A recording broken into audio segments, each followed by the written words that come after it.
Okay, imagine this. Ancient Savathi. It's bustling, full of life, trade, people devoted to their spiritual path. Yeah, you can almost picture the streets, the markets. Exactly. And then there's this scene, a bit quieter, a group of lay supporters, really dedicated, and they do this every year. The annual offering. Right. They've carefully prepared this offering for the entire community of monks, the Sangha. Seems simple, just charity. But it's not quite that simple, is it?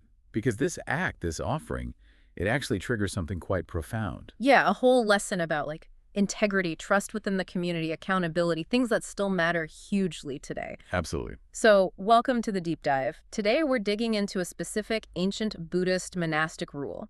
It's from a section called Nissaggiya XXX. And our goal really is to unpack the story behind it. What happened? What exactly did the rules say? What did the terms mean? And crucially, how does this ancient rule about, monks' robes connect to big ideas like stewardship that we still grapple with? It's surprisingly relevant. It really is. And we know about this because the details are right there in the monastic disciplinary texts. These texts give us a kind of direct window into how these early monastic communities worked, the challenges they faced. It's fascinating stuff. So let's dive in. We're back in Savathi.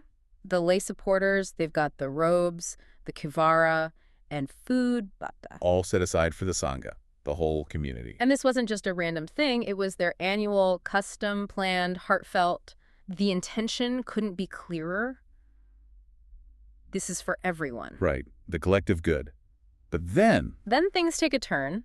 Enter the Nissaggiya Bhikkhu, the group of 6 monks. Yeah, this group, they walk right up to the donors. And just demand it. Give us these robes. Pretty much that bold, yeah. Yeah. And the donors, understandably, are like, whoa, hang on. This is for the Sangha, like we do every year. Exactly. They state the intention clearly. Yeah. But the 6 monks, they don't back down. They push back. How? They basically land the pressure. They argue, look, if you don't give to us, who are you going to give to? We're right here. Wow. That sounds manipulative, like playing on guilt or obligation. It certainly seems that way. It feels coercive, not really in the spirit of things. And, well, it worked. They caved. The donors actually gave the robes just to those 6. They did. Under that pressure, they handed over the robes, meant for everyone. Then they served the food to the rest of the monks. So the other monks arrived for the meal, probably expecting the usual distribution of robes too. Exactly. And later, some monks, the ones described as few wishing apicite, maybe modest or content with little, they ask, hey, where are the Sangha's robes from the offering? And someone tells them, oh, the group of 6 took them. Yeah. And these monks were not happy. Displeased is putting it mildly, I think. I bet. So they went and reported the whole thing to the Buddha. That's right. They took the issue straight to the top.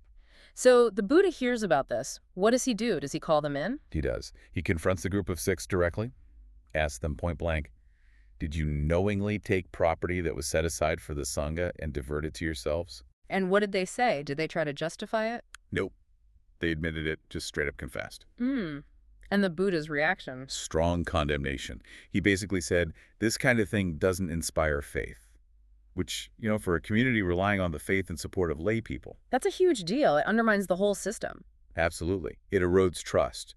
And if people don't trust that their offerings are being used as intended, well, the support dries up. So out of this specific mess, this incident... Stems a formal rule. A Sikappada. Buddha lays it down.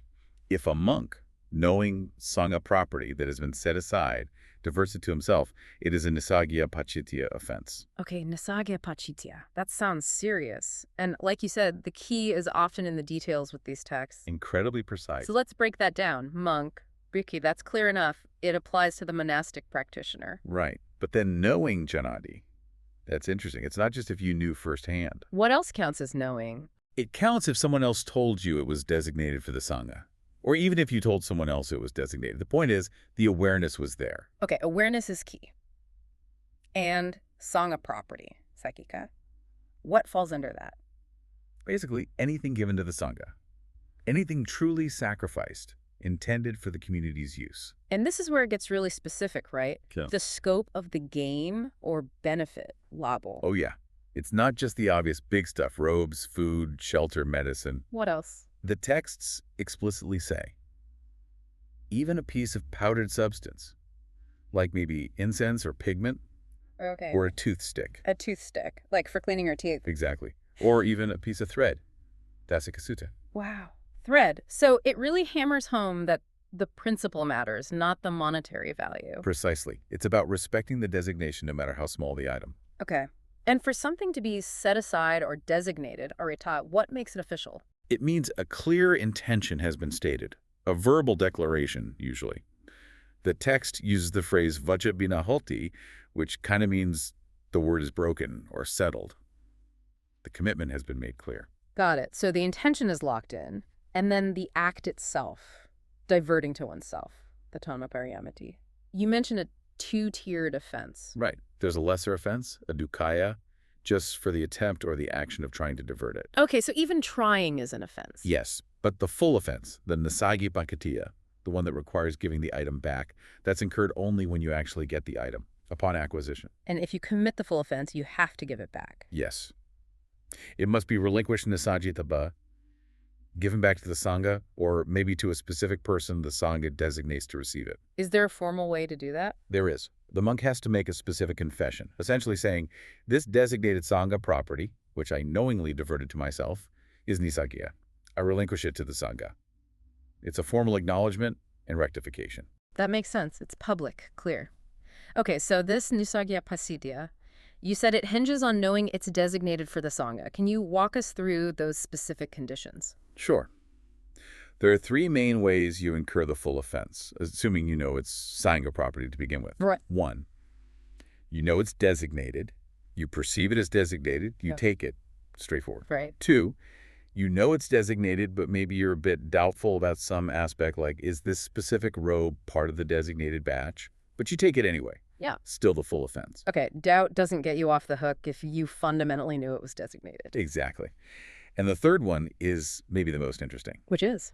You know it's designated for the Sangha, but somehow you convince yourself, you mistakenly perceive it as not being designated for them, maybe you think it's for you personally, and you take it. Even if you genuinely made a mistake in your perception at that moment. Even then, if the underlying knowledge that it was originally designated for the Sangha was there, taking it for yourself still triggers the Nissaggiya pasida. Wow. That's strict. It really emphasizes that initial knowledge of the designation. It does. It puts the responsibility squarely on the monk's awareness of the property's status. So what if you divert Sangha property, but not to yourself? Say you give it to another monastery, or use it for a shrine, or give it to another individual monk. Ah, that's where the lesser offense, the dukaya, comes in. It's still wrong because you're overriding the original designation. Disrespecting the donor's intent. Exactly. But it's not seen as quite as serious as taking it for personal gain. Same applies if you divert shrine property to the Sangha or an individual, or individual property to the Sangha or a shrine. It's messing with the designation. Okay, so there are offenses, but also times when there's no offense at epity. Right. The obvious one. If something just isn't designated for the Sangha and you perceive it that way, then taking it is fine. It wasn't communal property to begin with. Makes sense. And there's that interesting exception we touched on. If a donor asks you, where should I give this? You can give advice? Yes. You're allowed to advise them to give it where it'll be well looked after. Maybe where things get repaired, where it lasts longer, or simply where the donor feels good about giving it, where they have confidence. So guiding towards good stewardship is okay? That's practical. Very practical. It's helpful advice, not self-serving diversion. Any other no offense situations? Yes. The texts mention no offense for someone who is mad.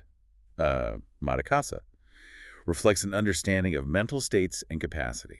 That seems compassionate. And maybe the most intriguing one for the origins of the rule, no offense for the first offender, the Adakamikasa. Wait, so the group of 6, the very monks whose actions caused this rule to be made, They were technically excused for that specific initial act because the rule didn't exist yet. that's fascinating. It really shows how rules often come after the problem, right? They arise directly from misconduct that reveals a gap in the system. Precisely. Laws and ethical codes often evolve in response to real-world situations that expose a need for clearer boundaries.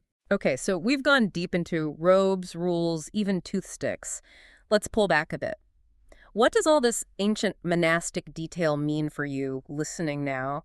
How does it connect outside that specific context? Well, I think it speaks volumes about just universal principles, doesn't it?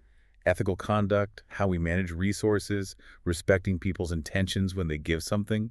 These aren't just Buddhist issues, they're human issues. Yeah, absolutely. And that emphasis on designation, how important is clear intent in any group setting? Think about, I don't know, a charity's funds or a company's budget, or even just family money set aside for a specific goal. Right. When the purpose is clear from the start, it prevents so much confusion and, frankly, potential conflict down the line. Mm. It's about accountability, making sure resources actually do what they were meant to do.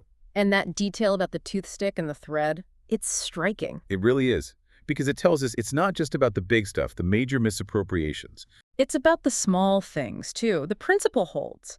Like the integrity of the system, the community's trust, can be damaged just as much by lots of tiny breaches as by one big one.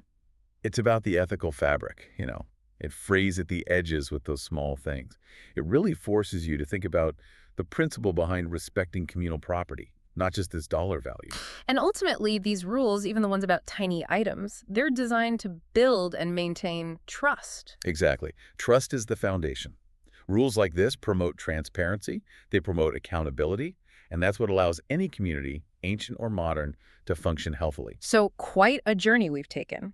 From that specific incident in Sabathi with the group of 6 Through the incredibly precise definitions of Nissaggiya, to thinking about what it means for stewardship, trust, and how we handle shared resources today. Yeah, it's covered a lot of ground. Okay, so here's a final thought to leave you with, something to mull over.